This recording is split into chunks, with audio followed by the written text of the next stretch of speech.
नमः शिवाय। श्री महालक्ष्मी नमः। नमो भगवते वासुदेवाय। जय मां सरस्वती। जय श्री कृष्ण। राधे राधे। क्या आप जानते हैं, अगर इस साल आपने कामदा एकादशी सही दिन और सही विधि से नहीं की तो आपकी मनोकामनाएं अधूरी रह सकती हैं। आप सभी को पवित्र कामदा एकादशी की हार्दिक शुभकामनाएं।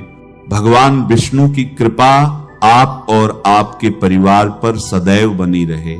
यह पावन दिन सनातन धर्म में अत्यंत फलदायी और कल्याणकारी माना गया है। लेकिन सबसे बड़ा प्रश्न, कामदा एकादशी कब है?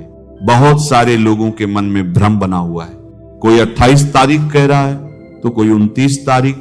तो ध्यान से सुन लीजिए, इस वर्ष कामदा एकादशी 29 मार्च 2026 दिन रविवार को मनाई जाएगी।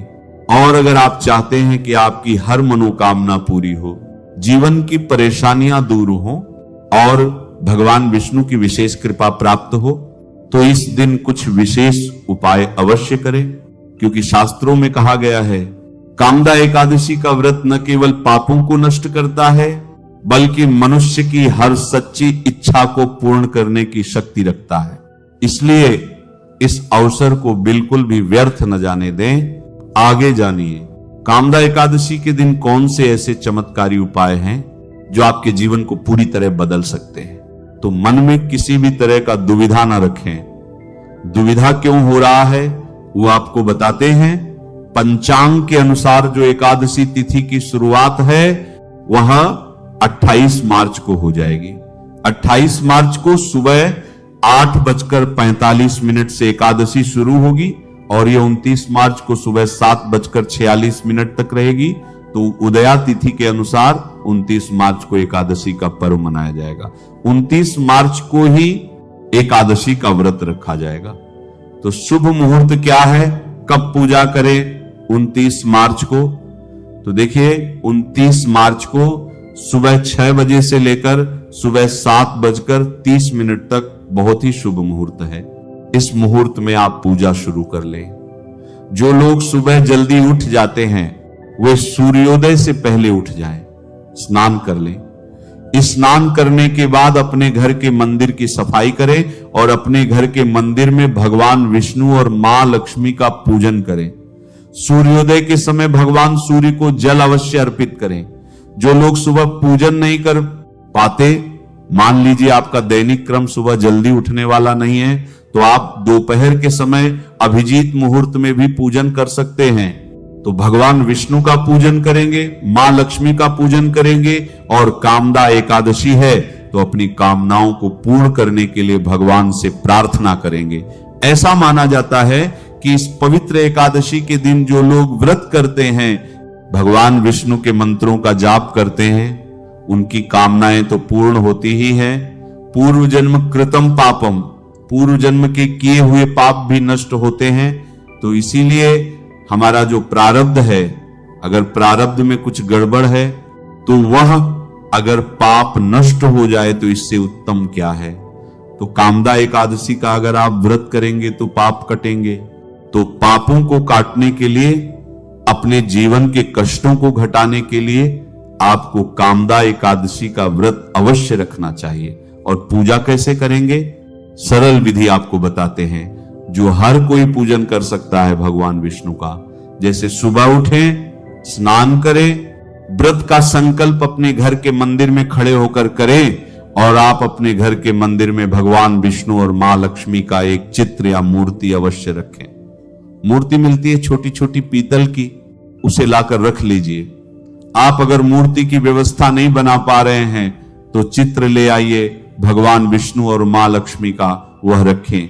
एक पीला कपड़ा रखें और चौकी के ऊपर पीला कपड़ा बिछाकर उसमें आप मूर्ति या चित्र स्थापित कर लें। भगवान विष्णु को पीले रंग का पुष्प और मां लक्ष्मी को लाल रंग का पुष्प प्रिय है, इसीलिए पहले से पीले रंग का पुष्प भगवान विष्णु के लिए और लाल रंग का पुष्प या गुलाब मां लक्ष्मी के लिए लाकर रख ले। और अक्षत यानी चावल, वह तो आपके घर में ही मिल जाएगा। और गंगा जल स्नान कराने के लिए जल में थोड़ा सा गंगा जल मिलाकर जल तैयार कर लीजिए और सबसे पहले गंगा जल से स्नान कराएंगे, फिर तिलक लगाएंगे, अक्षत अर्पित करेंगे, पीला पुष्प भगवान विष्णु को चढ़ाएंगे, लाल पुष्प मां लक्ष्मी को चढ़ाएंगे और फिर भगवान विष्णु की आरती करेंगे। मंत्र नोट कर लीजिए, नमो भगवते वासुदेवाय। इस मंत्र का तुलसी की माला से 11 माला जाप करें और भगवान विष्णु से प्रार्थना करें कि जो भी आपके जीवन में कष्ट और परेशानियां हैं वे दूर हो जाएं। जो लोग व्रत रख रहे हैं तो जैसा आपका स्वास्थ्य अनुमति दे उस हिसाब से व्रत रखना चाहिए। कुछ लोग जल पीकर व्रत रह लेते हैं, कुछ लोग फल खाकर व्रत रह लेते हैं, कुछ लोग सिर्फ दूध ग्रहण करके व्रत रह लेते हैं। तो जैसा आपका स्वास्थ्य अनुमति दे उस हिसाब से आपको व्रत रखना है और अगले दिन पारण करना है। तो जो लोग व्रत रखेंगे सुबह एक बार पूजा कर लेंगे और इसी तरह से शाम को एक बार पूजा कर लेंगे, भगवान विष्णु की आरती कर लेंगे और जो आपको हमने मंत्र बताया है इस मंत्र का सुबह 108 बार जाप कर ले और शाम को 108 बार जाप कर ले। इसके साथ ही अपने मन में भगवान विष्णु के चित्र को ध्यान में रखकर जब भी समय मिले मंत्र का जाप करते रहें। जितना ज्यादा मंत्र जाप करेंगे उतना ज्यादा ही पुण्य मिलेगा और पाप कटेंगे। तो नमो भगवते वासुदेवाय इस मंत्र का यथाशक्ति जाप करें। बहुत सारे लोग 11 माला, 21 माला, 108 माला भी करते हैं। तो जितना आपके लिए संभव हो उतना जाप अवश्य करना चाहिए। तो कामदा एकादशी का यह व्रत भगवान विष्णु की पूजा अवश्य आपके जीवन में सुख समृद्धि को बढ़ाएगी। आपके पाप कटेंगे, पुण्य बढ़ेगा। तो इस अवसर को हाथ से न जाने दें, अवश्य व्रत करें, पूजन करें। और जो लोग मान लीजिए कि व्रत नहीं रख पा रहे हैं किसी कारण से, तो एकादशी के दिन चावल नहीं खाना चाहिए। तो इसलिए अपने घर में चावल न बनाएं, पूजा तो जरूर कर लें। देखिए पूजा करने में थोड़ा सा समय लगेगा, तो आप सुबह शाम भगवान विष्णु की आरती कर लीजिए, मंत्र जाप कर लीजिए और शुद्ध शाकाहारी प्रसाद अपने घर में बनाकर ग्रहण करें, चावल न बनाएं। कामदा एकादशी व्रत का पारण 30 मार्च सोमवार को सुबह 6 बजे से 7 बजे के बीच किया जाएगा। इस समय के दौरान पारण करना शास्त्र सम्मत और शुभ माना जाता है, क्योंकि इस समय द्वादशी तिथि समाप्त हो रही होती है। कामदा एकादशी की व्रत कथा का श्रवण अत्यंत पुण्यदायक माना गया है। ऐसा कहा जाता है कि जो व्यक्ति श्रद्धा और विश्वास के साथ इस कथा को सुनता है उसके जीवन के पाप नष्ट होते हैं और मनोकामनाएं पूर्ण होती हैं। यह कथा हमें भक्ति, विश्वास और धर्म के मार्ग पर चलने की प्रेरणा देती है। कामदा एकादशी की कथा सुनने मात्र से जीवन की बाधाएं दूर होती हैं और सुख समृद्धि का मार्ग प्रशस्त होता है। इसलिए इस पावन दिन व्रत के साथ साथ कथा का श्रवण अवश्य करना चाहिए, तभी व्रत का पूर्ण फल प्राप्त होता है। इन वैदिक व्रत कथाओं के बारे में यह भी कहा जाता है कि इनका संपूर्ण फल इस कथा को पूर्ण रूप से सुनने या पढ़ने से ही प्राप्त होता है। आधा अधूरा करने से कोई भी कार्य सफल नहीं होता। कामदा एकादशी व्रत कथा का श्रवण करने के लिए हम सवारी करते हैं अपने काल यंत्र की ओर सीधे चलते हैं युधिष्ठिर महाराज के महल में, जहां भगवान श्री कृष्ण और युधिष्ठिर महाराज के बीच में महत्वपूर्ण संवाद हो रहा है। इस कथा का वर्णन हमें वराह पुराण में प्राप्त होता है। एक समय युधिष्ठिर महाराज ने भगवान श्री कृष्ण से पूछा, हे केशव, मेरा प्रणाम स्वीकार करें और कृपया आप मुझे चैत्र मास के शुक्ल पक्ष में आने वाली एकादशी के विषय में बताएं। इस एकादशी का नाम क्या है और उसका महात्म्य क्या है? इस व्रत को पालन करने की विधि भी मुझे अवश्य बताएं। प्रभु युधिष्ठिर महाराज की बात सुनकर भगवान ने उत्तर देते हुए कहा, हे प्रिय युधिष्ठिर महाराज, एक समय की बात है जब प्रभु रामचंद्र के पितामह महाराज दिलीप ने भी अपने गुरु वशिष्ठ ऋषि से यही प्रश्न किया था। उस समय उन्होंने जो वर्णन कह सुनाया था उसे अब आप ध्यान पूर्वक सुनिए। अनेक वर्षों पूर्व रत्नपुर नामक गंधर्वों और किन्नरों का एक राज्य था। उसमें पुंडरिक राजा निवास करते थे। गंधर्वों और किन्नरों का यह राज्य स्वर्ण और कीमती रत्नों से सुशोभित था। चारों ओर सुख, समृद्धि और प्रसन्नता का वास था। इस राज्य में ललित नाम का एक गंधर्व अपनी पत्नी ललिता के साथ रहता था। ललिता एक विशेष नर्तकी थी। उन दोनों में अत्यंत प्रेम था। उनके घर में हर प्रकार के सुख संपत्ति थी और उनके संबंध में इतनी प्रगाढ़ता थी कि वे दोनों एक क्षण भी एक दूसरे के बिना नहीं रह सकते थे। एक बार राजा पुंडरिक की सभा में सभी गंधर्वों द्वारा गायन और नृत्य का कार्यक्रम चल रहा था। उस सभा में गंधर्व ललित भी था, लेकिन उसकी पत्नी वहां ना होने के कारण उसका मन थोड़ा विचलित था और बार बार वह अपनी पत्नी का स्मरण कर रहा था। इस कारण से उसका स्वर बिगड़ गया और उसी समय उस राजा के दरबार में बैठे हुए एक ईर्ष्यालु सर्प जिसका नाम करकोटक था, उसने ललित के नृत्य और गायन में होने वाली इस विसंगतता को देख लिया और उसे राजा को जाकर कह सुनाया। जब राजा को इस बात का पता चला तो वे अत्यंत क्रोधित हो गए। उन्होंने इस बात को स्वयं का अपमान समझा। गंधर्व ललित अपनी पत्नी के विचारों में मगन था, इस कारण वह अपने कर्तव्य से चूक गया। इस बात पर क्रोधित हुए राजा ने ललित गंधर्व को श्राप देते हुए कहा, हे मूर्ख, अपनी स्त्री प्रति कामासक्ति के कारण तुमने नृत्य सभा में विसंगति का निर्माण किया है, इसलिए जाओ, मैं तुम्हें नरभक्षक बनने का श्राप देता हूं। राजा द्वारा इस प्रकार श्राप मिलते ही ललित गंधर्व एक भयावह नरभक्षी में परिवर्तित हो गया।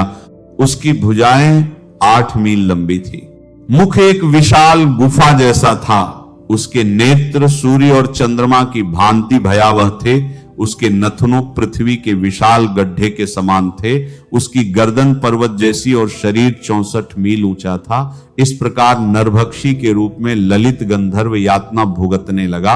उसकी पत्नी ललिता को जब इस बात का पता चला तो वह अपने पति के इस भयावह स्वरूप को देखकर शोकाकुल हो गई। अपने पतिव्रता धर्म को निभाते हुए अब ललिता भी अपने पति के साथ जंगलों में भटकने लगी। अपने पति को इस भयावह रूप में अत्यंत कष्ट भुगतते हुए देखकर वह विलाप करती रहती। इस प्रकार वन में भटकते हुए एक बार ललिता ने ऋषि श्रृंगी का आश्रम देखा। वह तुरंत आश्रम में गई और वहां जाकर उसने ऋषि श्रृंगी को प्रणाम किया। ललिता को देखकर आशीर्वाद देते हुए ऋषि श्रृंगी ने उससे पूछा, हे देवी, तुम कौन हो? तुम्हारे पिता कौन है और तुम इस प्रकार यहां इस जंगल में क्या कर रही हो? ऋषि के वचन सुनकर ललिता ने कहा, हे जय शिवर, मैं महान गंधर्व वृंदावन की पुत्री हूं। मेरे पति गंधर्व ललित को राजा पुंडरिक ने श्राप दिया हुआ है, जिसके कारण वे निर्भक्षी राक्षस बन गए हैं। उनका यह कष्ट देखकर मैं अत्यंत दुखी हूं। हे ऋषिवर, कुछ ऐसा उपाय करें जिसके द्वारा मेरे पति को इस राक्षस योनि से मुक्ति मिल सके। ललिता की प्रार्थना सुनकर ऋषि श्रृंगी ने कहा, हे गंधर्व कन्या, आने वाले कुछ ही दिनों में चैत्र मास के शुक्ल पक्ष की कामदा एकादशी आने वाली है। तुम इस व्रत का श्रद्धा और कठोरता पूर्वक पालन करो और उससे प्राप्त पुण्य फल को अपने पति को अर्पित कर दो। इससे वे अपनी राक्षस योनि से मुक्त हो जाएंगे। यह व्रत समस्त इच्छाओं को पूर्ण करने वाला है। ऋषि के वचन सुनकर सांत्वना प्राप्त ललिता ने श्रद्धा और निष्ठा पूर्वक कामदा एकादशी व्रत का पालन किया। द्वादशी के दिन भगवान वासुदेव और ब्राह्मणों के समक्ष उसने कहा, हे प्रभु, मैंने अपने पति को इस भयावह श्राप से मुक्ति दिलाने हेतु इस व्रत का श्रद्धा और नियम पूर्वक कठोर पालन किया है। कृपया आप मुझे आशीर्वाद प्रदान करें कि इस व्रत के प्रभाव से मेरे पति श्राप मुक्त हो जाए। जैसे ही ललिता ने यह शब्द कहे उसी क्षण एक चमत्कार हुआ। नरभक्षी की योनि में रहे उसके पति ने उस योनि को त्याग कर फिर से गंधर्व का सुंदर शरीर पुनः धारण किया। उन दोनों ने भगवान को प्रार्थनाएं अर्पित की और व्रत का समापन किया और उसके बाद वे दोनों सुखपूर्वक अपने राज्य में वापस लौट गए। इस कथा का समापन करते हुए भगवान श्री कृष्ण ने कहा, हे युधिष्ठिर महाराज, यह व्रत इतना पवित्र है कि जो कोई भी व्यक्ति इस अद्भुत कथा का श्रवण भी करेगा वह ब्रह्म हत्या के पाप और आसुरी श्राप से भी मुक्त हो जाएगा। तीनों लोकों में समस्त जीवों के लिए इससे अधिक श्रेष्ठ दिन और कोई नहीं है। तो ये थी कामदा एकादशी के महात्म्य का वर्णन करती हुई पौराणिक कथा। अब हम देखते हैं कि इस एकादशी व्रत का पालन करने की व्रत विधि क्या है।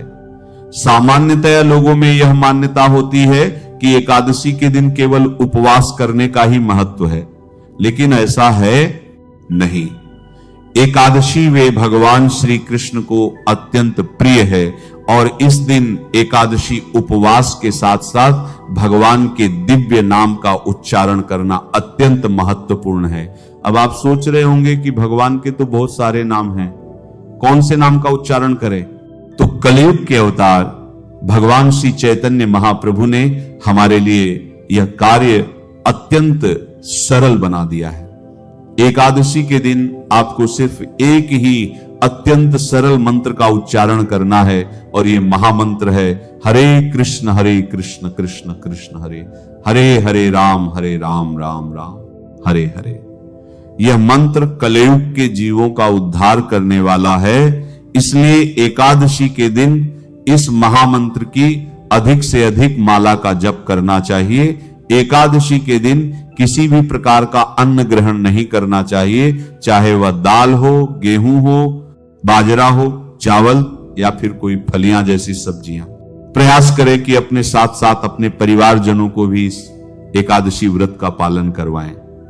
यदि यह संभव ना हो तो कम से कम उन्हें एकादशी के दिन अन्न प्रसाद तो भोजन में ना ही दें। इसके विकल्प में आप स्वादिष्ट अनेक प्रकार के एकादशी प्रसाद या व्यंजन बना सकते हैं।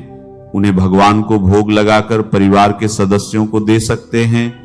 एकादशी के दिन प्रयास करें कि प्रातः ब्रह्म मुहूर्त में उठ जाएं, तुलसी देवी को जल अर्पित करें और उनकी 4 बार प्रदक्षिणा करें।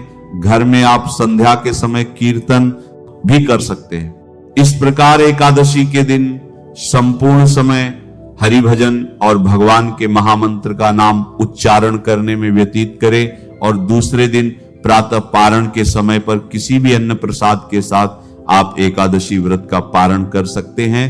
पारण से पूर्व ब्राह्मणों या वैष्णवों को दान दे सकते हैं। एकादशी के अगले दिन यानी द्वादशी पर निर्धारित समय पर ही पारण करने का विशेष महत्व है। नमः शिवाय। श्री महालक्ष्मी नमः। नमो भगवते वासुदेवाय। जय मां सरस्वती। जय श्री कृष्ण। राधे राधे।